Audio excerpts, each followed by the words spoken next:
YSR Congress party అంటే Reddy party కమ్మలకి మీద తీవ్ర వ్యతిరేకత ఉంది. అప్పట్లో నిమ్మగడ్డ రమేష్ కుమార్ మీద స్టేట్మెంట్ ఇవ్వడం కోసం అని చెప్పేసి కమ్మ సామాజిక వర్గం మొత్తం మీద విరుచుకుపడ్డాడు జగన్మోహన్ రెడ్డి. కాబట్టి కమ్మలంటే బాగా ద్వేషం అన్నటువంటిది నూరు పోసుకున్నటువంటి సందర్భంలో ఇప్పుడు అదే పార్టీలో ఆయన ఇంతకుముందు కూడా చెప్పుకొచ్చాడు, ఒక అబ్బాయి చౌదరి, ఒక శ్రీకృష్ణదేవరాయలు, మరొక వైపున నాని, అట్లాగే తన దగ్గర ఉన్న తలసిల రఘురాం, వీళ్ళందరూ కమ్మ సామాజిక వర్గమే కదా, నాకు అట్లాంటి కులం పట్ల ద్వేషం లేదు, కానీ ఆ కులం కోసం అన్నటువంటి పేరుతో కొంతమంది చేస్తున్న దాన్ని ద్వేషిస్తున్నాను. అది ఒప్పుకోవచ్చు, ఒప్పుకోకపోవచ్చు.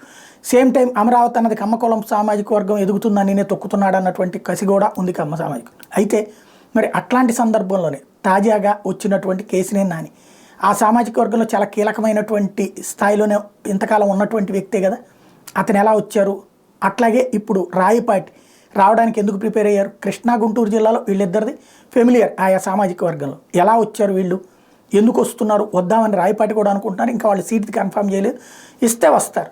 ఇలాంటి దశలో ఏం జరుగుతుంది, ఇదే చూడాల్సిన అంశం.